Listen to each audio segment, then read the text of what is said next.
Coming up on the world's most expensive rides.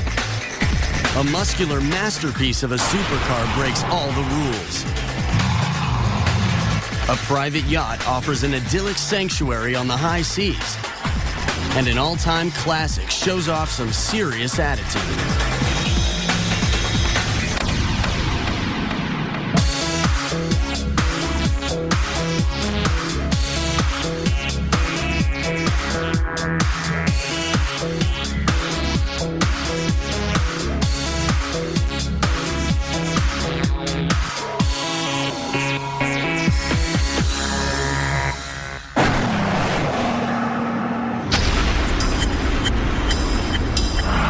Extravagant and extraordinarily expensive Bugatti Veyron boasts both an insane amount of horsepower and exquisite finishing.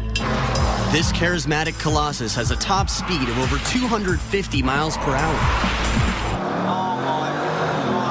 covering the length of a football field in 1 second flat.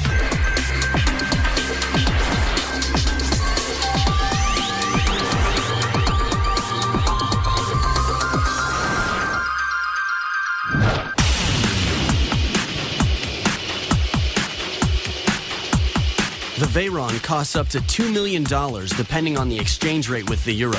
That's more than double the price of the next most expensive car, fellow Italian supercar, the Pagani Zonda. Bugatti Veyron is a high watermark. It's perhaps the most expensive and fastest, highest performing series production vehicle in the world, probably ever, and maybe that we'll ever see.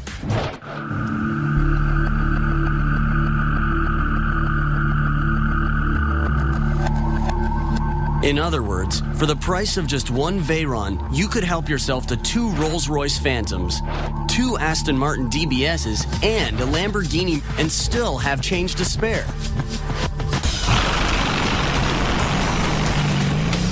The Veyron hails from a brand famed for phenomenally beautiful cars, but this flagship outdoes even Bugatti's high standards of excellence, starting with its flat-out spectacular performance.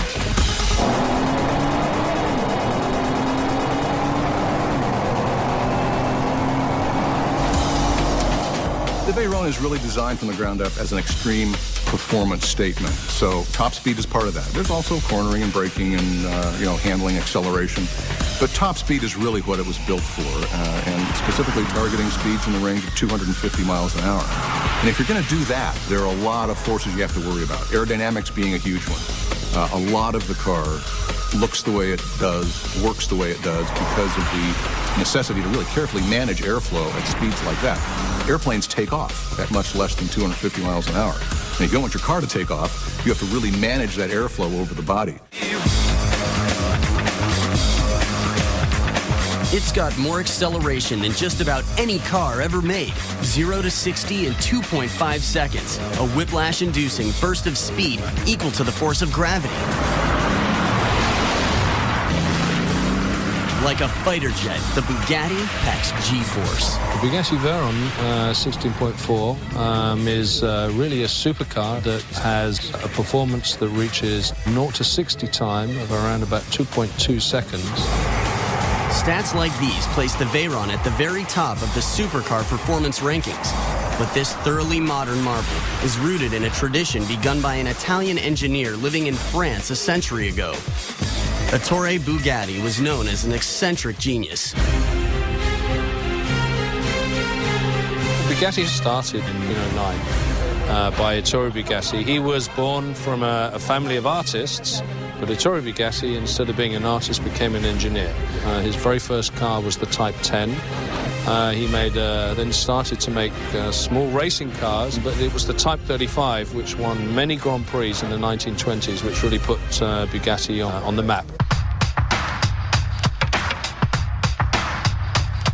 In 1998, Volkswagen acquired Bugatti and decided to take the brand to the next level. The Veyron is a fascinating mix of performance and luxury, because obviously it has been built as a showpiece, as a flagship, a corporate calling card, if you will.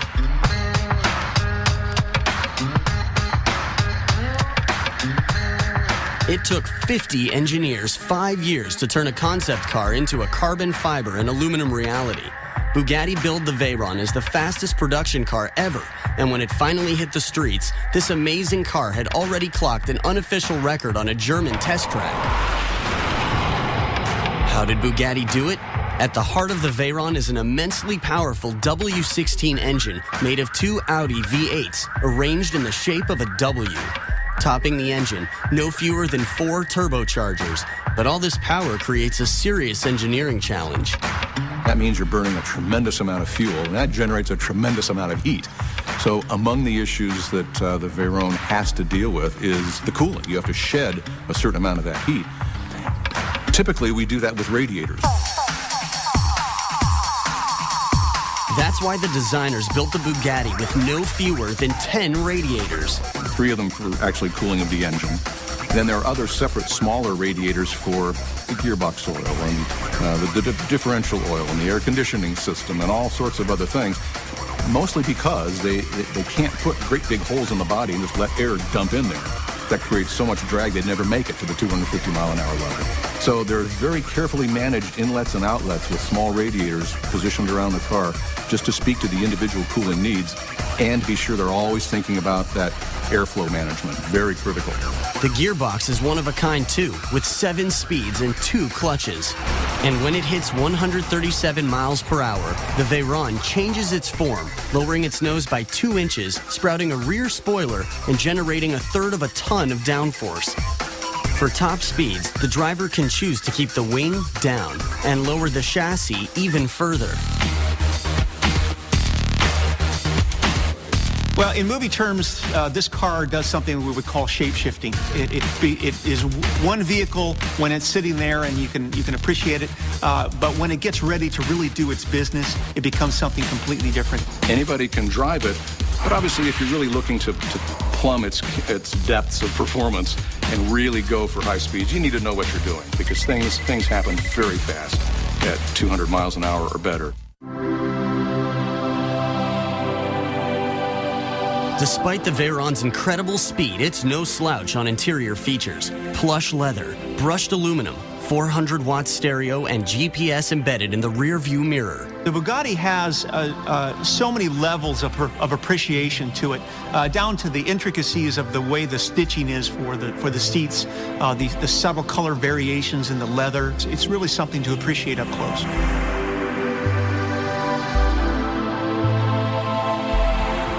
The Veyron came to market in 2006 with a challenge to sell 300 pieces of the Bugatti Veyron. We've sold now over 240 Bugatti Veyrons, and the time has come to start to think about what else and how we could extend the Veyron life cycle. But Bugatti still has a few tricks up its sleeve. Fans of the Veyron were screaming for a convertible, and in 2009 they finally got it when the Bugatti Veyron Grand Sport launched at the world-famous Pebble Beach car show. The Roadster with the roof on has exactly the same performance characteristics of the coupe version. Take the roof off and you've got the best of both worlds. So with the roof off, the car performance is limited to 350 kilometers an hour, which is about 220 miles an hour.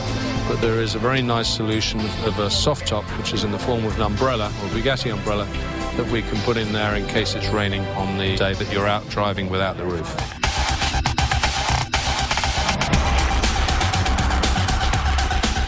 But whether you choose an enclosed cockpit like a fighter jet or an al fresco convertible, the voracious Veyron is actually a breeze to drive. This car is exceptionally easy. It has an automatic gearbox and gives the opportunity to just leave the car completely in automatic, and it drives in that way. This car really suits a need for a customer that wants to have an awful lot of power, but also wants to be able to drive every day.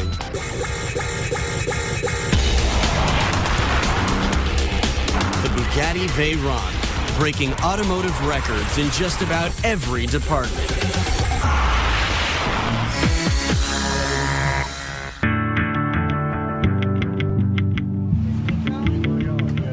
For those who like to travel in serious style, even first class can feel a little cramped.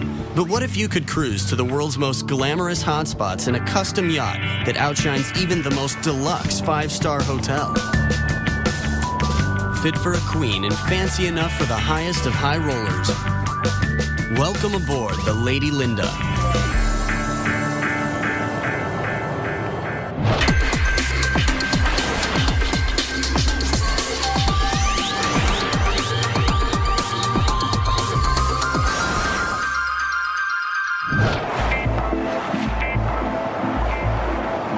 This aluminum-hulled beauty, priced at $29.5 million, hails from Mississippi boat makers Trinity Yachts, which turns out fewer than 6 top-notch watercraft each year. The Lady Linda spans 28 feet from port to starboard and boasts 3 levels.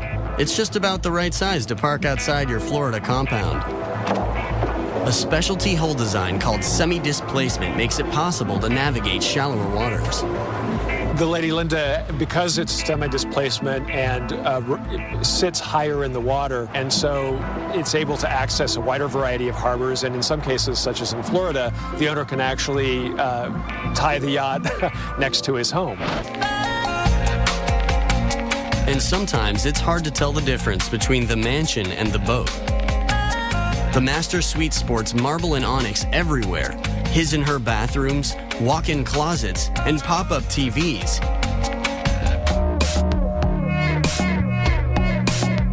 There's a formal dining room, a sky lounge, and a centralized entertainment system, not to mention the business end of the boat, where the captain has every aquatic gadget known to man. I've got 5 Hadelin displays, 2 23-inch, 3 20-inch, so we pretty much have everything. I can monitor everything and switch them to different locations right here in the pilot house. The Lady Linda's location depends on the owner's desires, whether it be Florida, the Bahamas, Mexico, or as far north as Martha's Vineyard. The yacht's 2 massive engines get them there fast. We've got 2 Caterpillar 3512B main propulsion engines. Each one produces 2,250 horses, which will push us up to about 20 knots, which is pretty fast of a boat of this size.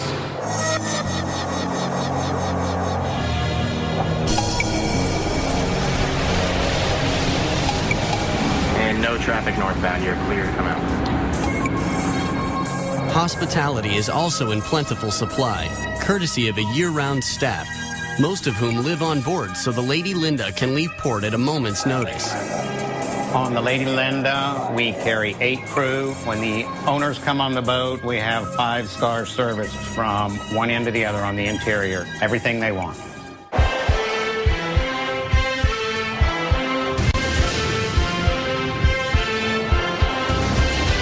The cost of running Lady Linda to the high standard she deserves is even more daunting than the purchase price of $29.5 million. That's only the beginning of the expense of owning a craft like this.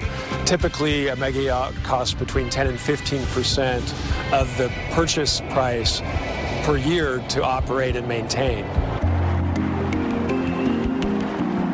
That adds up to around $5 million every year, something possible only for a billionaire like Lady Linda's owner, Doug Von Allman, who named his boat after his wife. I started working in a manufacturing plant. I can remember what I was making, $7,000 a year. And I actually would save half of my take-home pay. I took the money I'd saved and went out and bought a company with a lot of money that I borrowed from a bank, and I've been doing that ever since. Although this impressive boat has served the family well, it's time for the Von Allmans to trade up to a bigger vessel. The Lady Linda is actually up for sale for a mere $29.5 million. It's a high price to pay for your own private paradise on the waves, but on the Lady Linda, every voyage is priceless.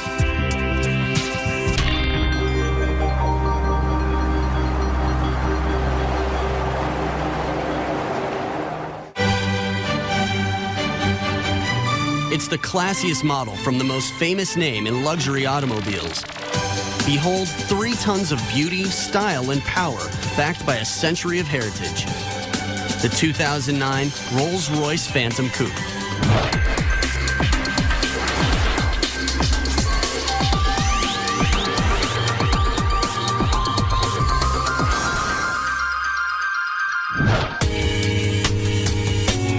A Available in two fabulous flavors, the elegant coupe and the slightly pricier drophead coupe, with the largest ragtop in the world. Both two-door Phantoms lay claim to the fattest front end in automotive history and a well-deserved reputation for both comfort and extreme cost. The Rolls-Royce Phantom is about look at me. Let's be honest. They're big, imposing cars that scream disposable income. And the Phantom Coupe really takes that to an extreme. The 2009 Rolls-Royce Phantom is an interesting blend of design elements. Rolls not only represents opulence, but there's kind of a brutality to it. So it's an extraordinary piece of artwork. And yet, all it takes is just one touch on the throttle, and you unleash an immense power plant packed away under the massive brushed aluminum hood. The 453 horsepower V12 engine gives the driver effortless power upon acceleration. The 6 3/4 liter V12 does an impressive 0 to 60 in 5.7 seconds. That means the Phantom slams you back in your seat with 5 times more force than the average family car. And the clientele is infinitely more exclusive. There's only 400 sold each year worldwide, each one a handmade masterpiece. It still has a lot of subtle classical design cues, the use of materials from the clock inside to the type of leather. You just sit in it and it feels like a tremendous living room. It's just really quite an experience. Everyone's heard of our famous umbrellas that we have in our doors. These are all things that aren't immediately obvious, but they're there when you need them. Exactly how much class does almost $500,000 buy you?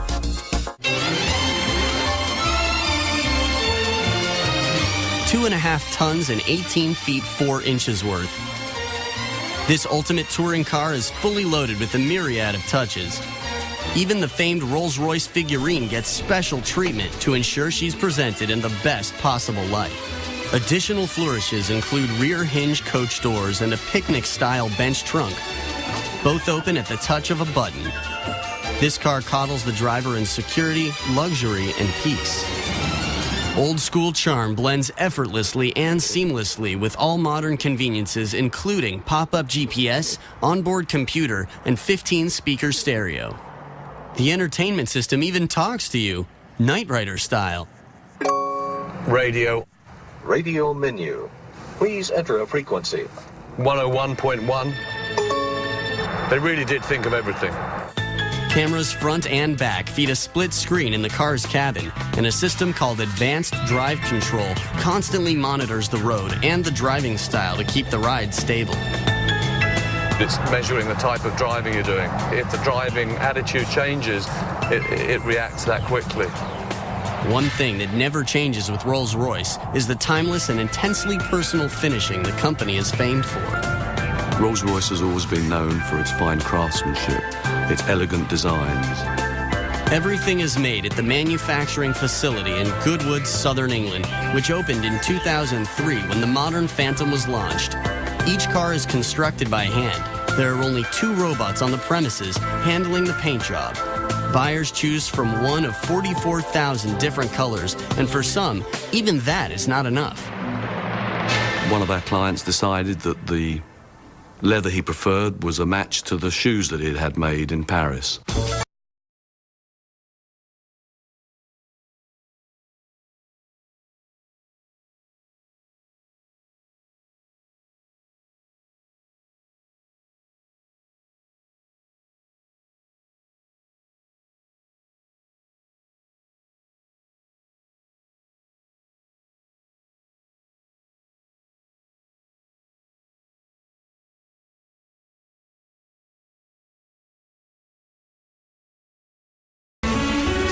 Cars in those days, if they did 50 miles without a breakdown, it was considered they'd done well. So they set about building their first car, and they ran the car from London to Glasgow non-stop, and they did 14,000 miles. That then set the record and put the name Rolls-Royce on the map. The first Rolls-Royce established a reputation for mechanical craftsmanship.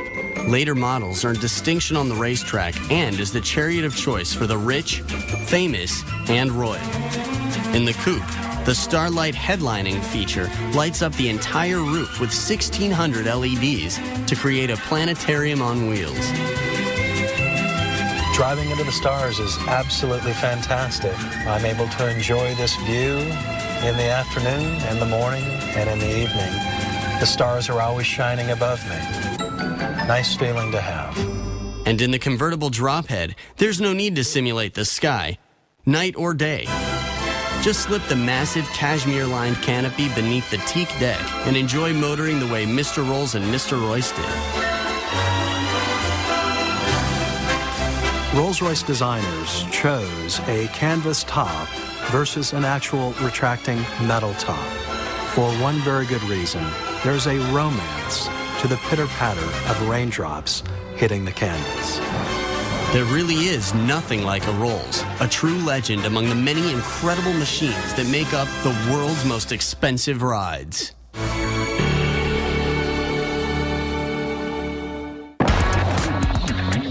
From the mysteries of mind-blowing extravagance to the science of record-breaking speed.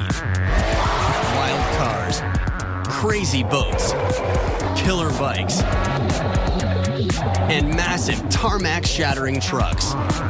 The priciest, prettiest, and most insanely advanced vehicles on the planet. That's just the way we roll on the world's most expensive rides.